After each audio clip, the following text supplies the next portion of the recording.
ఈరోజు 8 గంటలకి ప్రధాని మోదీ జాతిని ఉద్దేశించి ప్రసంగించనున్నారు. ఇదే అంశానికి సంబంధించి మరింత సమాచారం మా ప్రతినిధి ధనుంజయ్ అడిగి తెలుసుకుందాం. ధనుంజయ్, ఈరోజు ప్రధాని మాట్లాడే ప్రసంగంలో ఏ అంశాలు ప్రధానంగా ప్రస్తావించే అవకాశం ఉంది?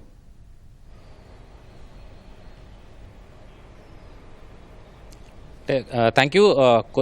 రాత్రి 8 గంటలకి ప్రధాని మోదీ దేశ జాతిని మొత్తాన్ని దేశాన్ని ఉద్దేశించి ప్రసంగిస్తారు. మొత్తం ఆపరేషన్ సింధూర్కి సంబంధించినటువంటి సాధించిన విజయాలు, అలాగే పాకిస్తాన్పై తీసుకొచ్చినటువంటి ఒత్తిడి, ముప్పేట దాడి, ఈ అంశాలన్నింటినీ కూడా దేశ ప్రజలకి ఆయన వివరించే అవకాశం ఉంది. ప్రధానంగా చెప్పాలంటే పాకిస్తాన్ పైన పూర్తి స్థాయిలో ఆధిపత్యాన్ని భారత్ సాధించిందని చెప్పాలి. ఆపరేషన్ సింధూర్ 7 మే అర్ధరాత్రి తెల్లవారుజామున 1 గంటకి చేపట్టినటువంటి ఆపరేషన్లో పూర్తి స్థాయి ఉగ్రవాద శిబిరాలు, పాకిస్తాన్లోని ఉగ్రవాద శిబిరాలు పైన దాడి చేసి పూర్తి స్థాయి విజయాన్ని సాధించాయి. అలాగే అటు నుంచి జరిగినటువంటి ప్రతి దాడికి తిప్పికొట్టేలాగా ఎయిర్ డిఫెన్స్ సిస్టమ్స్ కూడా 3 త్రివిధ దళాలకు చెందినటువంటి ఎయిర్ డిఫెన్స్ సిస్టమ్స్ కూడా పర్ఫెక్ట్గా పూర్తి స్థాయిలో సమర్థంగా పనిచేశాయని చెప్పాలి. అటు గుంపగొత్తగా వచ్చినటువంటి శ్రీనగర్ నుంచి దిగున నాలియా వరకు 36 లొకేషన్స్లో వివిధ మిలిటరీ ఇన్స్టాలేషన్స్, అలాగే పౌర ఆవాసాలు మీద పడిన సరిహద్దులో ఉన్నటువంటి పౌర ఆవాసాలు, ఆసుపత్రుల మీద పడినటువంటి ఈ డ్రోన్లు, వాటన్నిటిని కూడా సమర్థవంతంగా ఈ ఎయిర్ డిఫెన్స్ సిస్టమ్ అయితే తిప్పికొట్టింది. వాటన్నిటిని కూడా మధ్యలోనే కూల్చేసింది. ఎక్కడ భారత్ వైపు నష్టం జరగకుండా ఎయిర్ డిఫెన్స్ సిస్టమ్ అయితే పూర్తి స్థాయిలో పనిచేసిందని చెప్పాలి. వాస్తవానికి పాకిస్తాన్ పాపాల కొండ నిండి పగిలిబట్టే ఈ ఆపరేషన్ సింధూర్ చేపట్టామని చెప్పి కూడా త్రివిధ దళాలకు చెందినటువంటి డీజీఎంఓలు, డైరెక్టర్ జనరల్స్ అంతా కూడా స్పష్టం చేశారు. డీజీఎంఓతో పాటు director general of navy, director general of air operations కూడా స్పష్టంగా ఈ అంశాన్ని తేల్చి చెప్పారు. అయితే ప్రధాని చేసేటువంటి ప్రసంగంలో, జాతిని ఉద్దేశించి చేసేటువంటి ప్రసంగంలో ఈ ఆపరేషన్ సింధూర్కి సంబంధించినటువంటి అంశాలని పెద్ద ఎత్తున ఎక్కువగా ప్రస్తావించే అవకాశం ఉంది. ఎందుకంటే పెహల్గాంలో జరిగినటువంటి దాడికి ప్రతిగా ఈ ఆపరేషన్ సింధూర్ని భారత ప్రభుత్వం చేపట్టింది. రక్షణ దళాలు పూర్తి స్థాయిలో పాకిస్తాన్తో పాటు పీఓకేలో ఉన్నటువంటి 9 లొకేషన్స్లో ఉన్నటువంటి ఉగ్రవాద శిబిరాలని దాడి చేసాయి. ప్రధానంగా ఉగ్రవాద శిబిరాలతో పాటు దానికి అనుబంధంగా ఉన్నటువంటి వివిధ ప్రాంతాలని, అలాగే వాటిని మిలిటరీ ఇన్స్టాలేషన్, ఈ ఉగ్రవాద శిబిరాలకి తోడ్పాటు అందిస్తున్నటువంటి మిలిటరీ ఇన్స్టాలేషన్స్ కూడా ధ్వంసం చేసే విధంగా ఈ ఆపరేషన్ సింధూర్ అయితే కొనసాగిందని చెప్పాలి. ఎయిర్ ఆపరేషన్స్తో పాటు నేవీ, అలాగే భూతలం నుంచి ఆర్మీ, బీఎస్ఎఫ్ జవాన్లు కూడా పూర్తి స్థాయిలో సన్నద్ధంగా ఈ ఎయిర్ డిఫెన్స్ సిస్టమ్ ద్వారా తిప్పికొట్టగలిగారు. వీటన్నింటినీ కూడా ప్రతిదాడిని కూడా తిప్పికొట్టగలిగారు. ఈ అంశాలను అయితే ఒక రకంగా చెప్పాలంటే పెహల్గాం దాడికి ప్రతీకారాన్ని తీర్చుకున్నట్టే అయింది. ఈ ఆపరేషన్ సింధూర్ విజయవంతం అయింది కాబట్టి ప్రధాని జాతిని ఉద్దేశించి ప్రసంగించే అవకాశం ఉంది. అయితే ప్రధాని ప్రసంగానికంటే ముందు ఇవాళ కొద్దిసేపట్లోనే ఈ 2 దేశాల ఇండో పాక్ సంబంధించినటువంటి director general of military operations మధ్య చర్చలు జరిగే అవకాశం ఉంది. ఈ చర్చలు జరుగుతాయని చెప్పి కూడా రక్షణ వర్గాలు స్పష్టం చేశాయి. వాస్తవానికి ఇవాళ మధ్యాహ్నం 12 గంటల సమయానికే ఈ 2 డీజీఎంఓల మధ్య కూడా చర్చలు జరగాల్సి ఉన్నప్పటికీ కూడా హాట్ లైన్లో కొన్ని అనివార్య కారణం వల్ల అది వాయిదా పడి 5 గంటలకు వాయిదా పడింది. అయితే దీంట్లో ప్రధానంగా భారత్ సాధించినటువంటి ఆధిపత్యం కావచ్చు, అలాగే సంపాదించినటువంటి ఆధిపత్యం కావచ్చు, అలాగే ఆపరేషన్ సింధూర్ విజయవంతమైన నేపథ్యంలో పూర్తి స్థాయిలో భారత్ అయితే తన ప్రతిపాదనల్ని అక్కడ పహల్గాం ఉగ్రదాడికి పాల్పడినటువంటి నిందితులు, అలాగే ఉగ్రవాద సంస్థలకు సంబంధించినటువంటి వివిధ దాడులు, వేర్వేరు సమయాల్లో జరిగినటువంటి దాడులకు సంబంధించినటువంటి నిందితులు, ఉగ్రవాదులకు సంబంధించినటువంటి వారి వివరాలు, వారిని అప్పగించే అంశంపై కూడా ప్రధానంగా చర్చించే అవకాశం ఉంది డీజీఎంఓ స్థాయిలోనే. వాస్తవానికి కొన్ని అంశాలు దౌత్యపరంగా చేసినటువంటి అంశాలు కూడా తదుపరి రాజకీయ పరంగా జరిగేటువంటి చర్చల్లో జరిగే అవకాశం ఉంది. అయితే ప్రస్తుతానికి సీజ్ ఫైర్కి సంబంధించినటువంటి అంశాలు ప్రధానంగా కొద్దిసేపట్లోనే ఈ చర్చకు వచ్చే అవకాశం ఉంది. అయితే ధనుంజయ్, ఆపరేషన్ సింధూర్ ఇంతటితో ముగియలేదని ఇప్పటికే ప్రధాని చెప్పారు. అయితే ఆపరేషన్ సింధూర్లో పూర్తి లక్ష్యాలేంటి?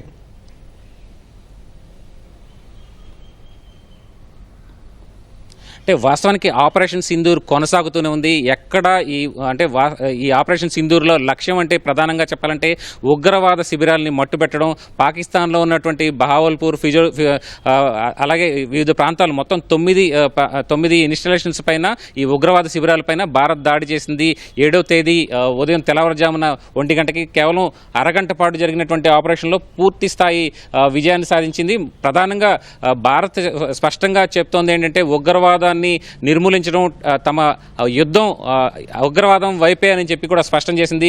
అయితే ఈ ఉగ్రవాద శిబిరాలపైన దాడి చేసే అంశాన్ని కూడా తెలియజేసినప్పటికీ కూడా అయితే దానికి తగినంతగా స్పందిస్తామని చెప్పి పాకిస్తాన్ వైపు నుంచి వచ్చినటువంటి కవ్వింపు చర్యల కారణంగానే భారత్ కూడా ప్రతిస్పందించి మిలిటరీ ఇన్స్టలేషన్స్ పైన పాకిస్తాన్కి చెందినటువంటి మిలిటరీ ఇన్స్టలేషన్స్ ప్రత్యేకించి రావల్పిండి కావచ్చు, ఇస్లామాబాద్ చక్లాలా వద్ద ఉన్నటువంటి ఎయిర్ బేస్ పైన కూడా దాడి చేసినటువంటి పరిస్థితి యుద్ధ విమానాలతోటి, అలాగే మన దగ్గర ఉన్నటువంటి క్షిపణులతోటి. వాస్తవానికి గుంపగుత్తగా వివిధ దేశాల నుంచి వచ్చినటువంటి, అంటే ప్రత్యేకించి టర్కీతో పాటు చైనా నుంచి పాకిస్తాన్ సమకూర్చుకున్నటువంటి మిసైల్ PL-15 మిసైల్స్ ద్వారా దాడి చేసేందుకు ప్రయత్నించినప్పటికీ కూడా ఈ ADS system, air defence system అయితే సమర్థవంతంగా పనిచేసిందని చెప్పాలి. మొత్తంగా చూస్తే కనుక ఆపరేషన్ సింధూర్ లక్ష్యాలు దాదాపుగా ఒక 10 వరకు సాధించారని చెప్పుకోవాలి. ఎందుకంటే ఇక్కడ ప్రత్యేకించి ఆపరేషన్ సింధూర్ ప్రారంభం అవ్వగానే ఉగ్రవాద శిబిరాల మీద దాడి చేయడం, ఉగ్రవాదులను మట్టుపెట్టడం లక్ష్యంగా జరిగింది. అలాగే అట్నుంచి పాకిస్తాన్ వైపు నుంచి ఉగ్రవాద శిబిరాల మీద దాడి చేయగానే పాకిస్తాన్ సైన్యం కూడా స్పందించి మనపై దాడి చేసేందుకు ప్రయత్నించింది. దాన్ని సమర్థవంతంగా భారత ఎయిర్ డిఫెన్స్ సిస్టమ్ అడ్డుకునే ప్రయత్నం చేసింది. భారత యుద్ధ విమానాలు కూడా పూర్తి స్థాయిలో ఆధిపత్యం సాధించాయని చెప్పాలి. అలాగే మరొక అంశంగా చెప్పాలంటే త్రివిధ దళాలు సమన్వయంతో పూర్తి స్థాయిలో ఈ ఆపరేషన్ సింధూర్ని విజయవంతం చేశాయని చెప్పాలి. సమర్థంగా వారి డిఫెన్స్ సిస్టమ్ను కూలగొట్టడంతో పాటు భారత ఎయిర్ డిఫెన్స్ సమర్థంగా పనిచేయగలిగింది పూర్తి స్థాయిలో. అలాగే వివిధ అంశాలకు సంబంధించినటువంటి విజయాల్ని ఈ ఆపరేషన్ సింధూర్ సాధించిందని చెప్పాలి. అందులో భాగంగానే ఈ కీలకమైనటువంటి మిలిటరీ ఇన్స్టలేషన్స్, అంటే వాస్తవానికి ఇస్లామాబాద్ దగ్గర ఉన్నటువంటి చక్లాలా, రహియార్ ఖాన్ ఇలాంటి ఎయిర్ బేస్ల మీద దాడి చేయగానే పాకిస్తాన్ దిగి వచ్చిందని చెప్పాలి. అందుకనే 10వ తేదీన 3:35 ఈ ఒప్పందం, కాల్పుల విరమణ ఒప్పందాన్ని కూడా చేసుకునేటువంటి పరిస్థితి పాకిస్తాన్కి వచ్చింది. అందుకనే 5వ తేదీ అదే రోజు 10వ తేదీ సాయంత్రం 5 గంటలకి కాల్పుల విరమణ, 2 దేశాల మధ్య కాల్పుల విరమణకి కాల్పుల విరమణ ఒప్పందం కూడా కుదిరింది. ఆ నేపథ్యంలోనే అప్పటి నుంచి కూడా కాల్పుల విరమణ కొనసాగుతుంది. అయితే పాకిస్తాన్ మాత్రం నిన్న ఉదయం వరకు కూడా ఉల్లంఘనలకు పాల్పడుతూనే ఉంది. అయినప్పటికీ భారత దళాలు పూర్తి స్థాయిలో దాన్ని సమర్థంగా తిప్పికొట్టాయని చెప్పాలి. అయితే ఆపరేషన్ సింధూర్లో ప్రధానంగా బ్రహ్మోస్ చాలా కీలక పాత్ర పోషించిందని చెప్పుకోవాలి. ఎలాంటి లక్ష్యాల్ని సాధించింది బ్రహ్మోస్?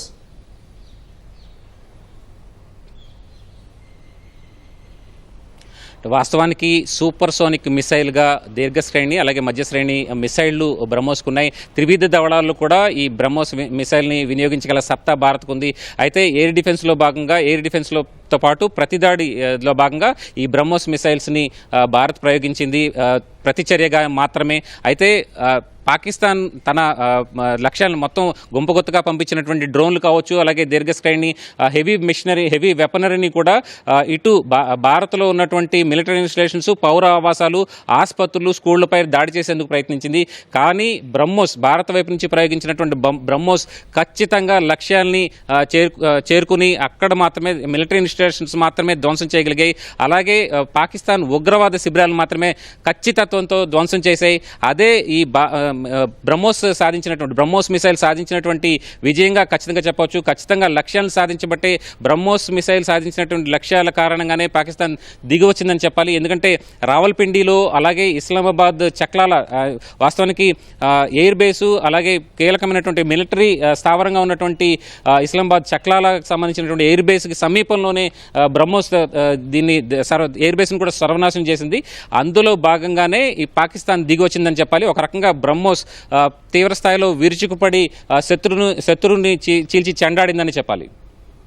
అయితే చైనా తయారీ మిసైళ్లను అలాగే తుర్కీయే డ్రోన్లను కూడా సమర్థంగా తిప్పికొట్టగలిగాం. ఇలా సాధించడానికి అనుకూలించిన అంశాలేంటి?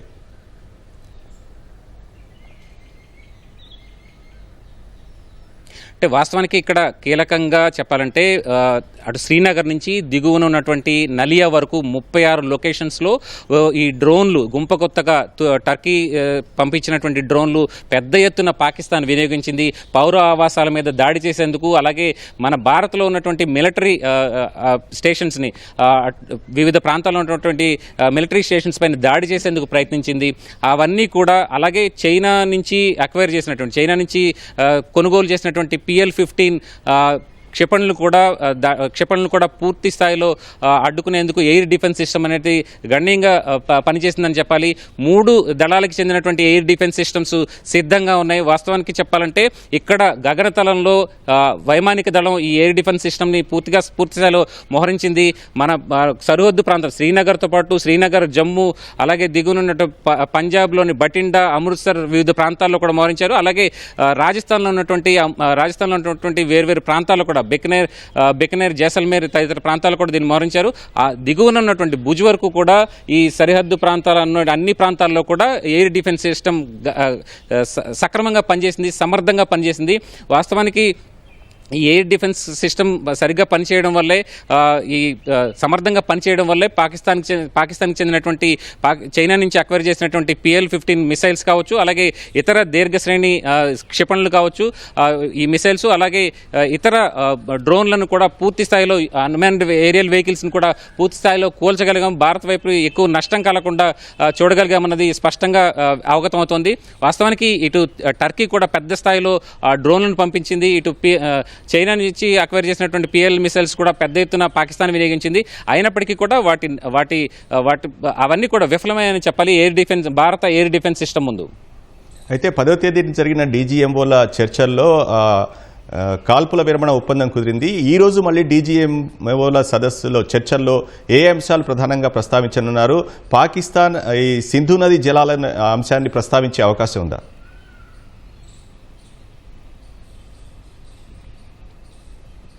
అంటే వాస్తవానికి ఇక్కడ DGMO లెవెల్ అంటే director general of military operations విషయంలోకి వస్తే కేవలం సైనిక పరంగా ఉన్నటువంటి అంశాలను మాత్రమే ప్రస్తావించే అవకాశం ఉంది. ఇక్కడ DGMO సమావేశం ఇవాళ 12 గంటలకు జరగాల్సి ఉంది. అయితే అది అనివార్య కారణాల వల్ల, కొన్ని సాంకేతిక కారణాల వల్ల కూడా వాయిదా పడిందని చెప్పాలి. ఎందుకంటే పాకిస్తాన్ వైపు నుంచి వచ్చినటువంటి రిక్వెస్ట్ కారణంగానే వాయిదా పడినట్టు మనకి తెలుస్తుంది. వాస్తవానికి ఈ DGMOల స్థాయి మీటింగ్కి సంబంధించి ముందుగానే ప్రధాని నివాసంలో ఇవాళ కీలకమైనటువంటి భేటీ కూడా జరిగింది. కంబైన్డ్ డిఫెన్స్ స్టాఫ్ CDS తో పాటు త్రివిధ దళాధిపతులు, అలాగే NSA అజిత్ దోబాల్తో పాటు రక్షణ మంత్రి, విదేశాంగ శాఖ మంత్రి, అలాగే విదేశాంగ శాఖ కార్యదర్శి కూడా ఈ సమావేశంలో పాల్గొన్నారు. వాస్తవానికి DGMO స్థాయిలో ఎలాంటి అంశాలు మిలిటరీ పరంగా చర్చించాల్సినటువంటి అంశాలని వారికి రక్షణ శాఖకి అందించినట్టు మనకి తెలుస్తుంది. ఆయా పరంగానే ప్రస్తుతానికి సీజ్ ఫైర్ కొనసాగుతోంది. 10వ తేదీ సాయంత్రం 5 గంటల నుంచి కూడా సీజ్ ఫైర్ ఇరు దేశాల మధ్య కొనసాగుతుందని చెప్పి స్పష్టంగా ఇరు దేశాలు ప్రకటన చేసినప్పటికీ కూడా పాకిస్తాన్ వైపు నుంచి కాల్పులు అయితే నిన్నటి వరకు కొనసాగాయి. అయితే ఈ సీజ్ ఫైర్ అంశాలు దాన్ని డీఎస్కలేట్ చేసే అంశాలకు మాత్రమే DGMOల మధ్య ప్రస్తావనకు వచ్చే అవకాశం ఉంది. వాస్తవానికి గతంలో కూడా DGMOల మధ్య జరిగినటువంటి చర్చల్లో 2018లో జరిగినటువంటి చర్చల్లో, ఆగస్టు 16న జరిగినటువంటి చర్చల్లో పీర్ పంజాల్తో పాటు వివిధ ప్రాంతాల్లో శ్రీనగర్తో పాటు జమ్మూ అండ్ కాశ్మీర్ ప్రాంతంలో వివిధ ఇన్ఫిల్ట్రేషన్స్, పెద్ద ఎత్తున చొరబాట్లు జరిగాయి. దానికి సంబంధించినటువంటి అభ్యంతరాలని LOC అంతర్జాతీయ సరిహద్దు వద్ద తీసుకోవాల్సినటువంటి జాగ్రత్తల అంశాలని DGMO లెవెల్లో అప్పుడు చర్చించారు. ప్రస్తుతం 10వ తేదీన పాకిస్తాన్ వైపు నుంచే మన DGMOకి ఒక కాల్ వచ్చింది. ఈ కాల్పుల విరమణకు సంబంధించి కోరేందుకు గాను, ఈ ఒప్పందం చేసుకునేందుకు గాను ఒక కాల్ అయితే అప్పుడు వచ్చింది. 3:55 10వ తేదీ 3:55 ఈ ఒప్పందానికి సంబంధించి రెండు దేశాల మధ్య కాల్పుల విరమణ ఒప్పందానికి సంబంధించినటువంటి అంశాన్ని పాకిస్తాన్ ప్రతిపాదించింది. అయితే దీనికి భారత్ కూడా అంగీకరించడంతో అదే రోజు సాయంత్రం 5 గంటల నుంచి కూడా దీనికి సంబంధించినటువంటి అంశాలు ప్రధానంగా కాల్పుల విరమణకు సంబంధించి కొనసాగాయి ఇవాళ వరకు కూడా. అయితే నిన్న సాయంత్రం మాత్రమే, ఈ తాజా ఉద్రిక్తతల నేపథ్యంలో నిన్న సాయంత్రం మాత్రమే సరిహద్దు వెంబడి అంతా కూడా కొంత ప్రశాంతమైన వాతావరణం నెలకొందని చెప్పాలి. కేవలం రాజస్థాన్లోని బార్మేర్ సెక్టర్లో మాత్రం ఒక డ్రోన్ కనిపించడంతో, దూర ప్రాంతంలో డ్రోన్ కనిపించడంతో అక్కడ బ్లాక్అవుట్ నిర్వహించారు అక్కడ స్థానికంగా ఉన్నటువంటి అధికారులు. అయితే ఈ మొత్తంగా చూస్తే కనుక DGMOల మధ్య జరిగేటువంటి చర్చలు కేవలం మిలిటరీ పరంగానే తీసుకోవాల్సినటువంటి అంశాలపై చర్చించే అవకాశం ఉంది. అయితే పాకిస్తాన్కి సంబంధించి పాకిస్తాన్ వైపు ఒత్తిడి నేపథ్యంలో పహల్గాం దాడి నిందితులకు సంబంధించినటువంటి సమాచారాన్ని వాళ్ళని అప్పగించే అంశాన్ని కూడా ఇక్కడ ఈ DGMO లెవెల్లో చర్చించే అవకాశం అయితే కనిపిస్తుంది. మొత్తం మీద విదేశాంగ శాఖకు సంబంధించినటువంటి జరిగేటువంటి తదుపరి రాజకీయ చర్చల్లో భాగంగా ఈ సింధు నది జల అంశం కావచ్చు, అలాగే అరేబియా సముద్రం నుంచి సముద్ర మార్గం ద్వారా వాణిజ్యానికి సంబంధించినటువంటి అంశం కావచ్చు, అలాగే గగనతలాన్ని అనుమతించే అంశం కావచ్చు, ఇవన్నీ కూడా ప్రస్తావనకు వచ్చే అవకాశం ఉంటుంది. ధనంజయ్, ప్రస్తుతానికి సరిహద్దు ప్రాంతాల్లో ప్రశాంత వాతావరణం కొనసాగుతోందా?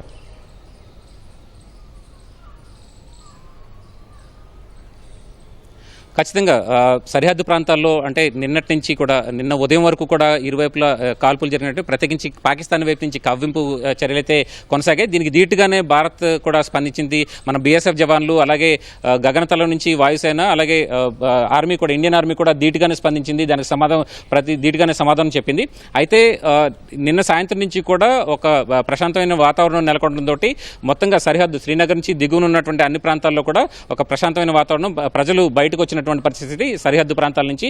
అయితే గతంలో 8, 9 అలాగే 10వ తేదీ రాత్రి వరకు కూడా పెద్ద ఎత్తున షెల్లింగ్ జరగడంతో కొంత ప్రాణ నష్టం కూడా జరిగినటువంటి పరిస్థితి భారత వైపున సాధారణ పౌరులు, అలాగే సాధారణ పౌరుల ఇళ్లపైన జరిగినటువంటి పరిస్థితి. అయితే ప్రస్తుతం నిన్నటి నుంచి కూడా శాంతియుత వాతావరణం నెలకొనడంతో శ్రీనగర్ నుంచి దిగువన ఉన్నటువంటి అన్ని ప్రాంతాలు కూడా, పంజాబ్ అలాగే జమ్మూ అండ్ కాశ్మీర్, రాజస్థాన్ వైపు కూడా ప్రజలు సరిహద్దు ప్రాంతాల బయటకు వచ్చి తిరుగుతున్నటువంటి పరిస్థితి, రోజువారీ కార్యక్రమంలో పాల్గొంటున్నటువంటి పరిస్థితి. అలాగే పంజాబ్లో ఇప్పటికే స్కూళ్లను, కళాశాలను కూడా తెరుస్తూ నిర్ణయం కూడా తీసుకున్నారు. ఇక ఈ ఉద్రిక్తతలు తగ్గిన నేపథ్యంలో ఉత్తర పశ్చిమ భారత్లోని వివిధ విమానాశ్రయాల్లో 32 విమానాశ్రయాల్లో ఈ నెల 15 వరకు సస్పెన్షన్, ఎయిర్ ఆపరేషన్ సస్పెండ్ చేసింది భారత ప్రభుత్వం. అయితే వాటిని ఇప్పుడు ప్రస్తుతం ప్రశాంతమైన వాతావరణం నెలకొనడంతో ఆ సస్పెన్షన్ ఎత్తివేస్తూ తక్షణం విమానాలు తిరిగేందుకు వీలుగా ఒక నిర్ణయాన్ని కూడా తీసుకున్నారు. దీనికి సంబంధించి ఎయిర్పోర్ట్ అథారిటీ ఆఫ్ ఇండియా ఒక ప్రకటన కూడా జారీ చేసింది. ప్రస్తుతం సరిహద్దు ప్రాంతాల్లో పూర్తి స్థాయిలో ప్రశాంత వాతావరణం నెలకొన్నట్టే చెప్పొచ్చు. రైట్, ధన్యవాదాలు ధనంజయ్.